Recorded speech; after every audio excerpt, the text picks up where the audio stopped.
இன்றும் கூட ஆச்சரியம். ஜி போப் அவர்கள் சொன்னார்கள், அந்த ராசராச சோழன் அந்த கோவிலை கட்டினான். அந்த கோவிலை அவன் எப்படி கட்டினான் என்று சொன்னால், அங்கே உள்ளே பிரதிஷ்டை செய்திருக்கக்கூடிய பெருவுடையார் கோயில் சிவபெருமான் காட்சி அளிக்கிறார். 12 அடி உயரம் அவருடைய வடிவம், 12 அடி உயரம்.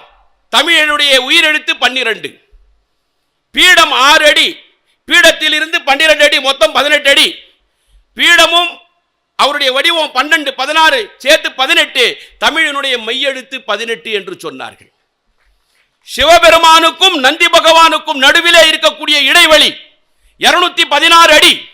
அந்த 216 அடி எதை குறிக்கிறது என்று சொன்னால், தமிழனுடைய உயிர்மை எழுத்து 216. பெருவுடையார் கோயிலுடைய கோபுரத்தினுடைய உயரம் 247 அடி.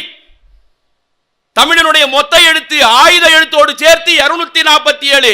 தமிழால் கோவிலை கட்டினான், தமிழாய் கோவிலை கட்டினான். இந்த தமிழால் கட்டிய காரணத்தினால் கடக்கால் தேவையில்லை, அஸ்திவாரம் தேவையில்லை, அந்த கட்டிடம் உயர்ந்து நிற்கிறது. ஜி போப் சொன்னான், இந்த கட்டிடம் நிற்கிறது என்று சொன்னால் ஏண்டா தமிழன் உலகத்தை ஆள மாட்டான், தமிழ் உலகத்தை ஆளாது என்று கேட்டார்கள்.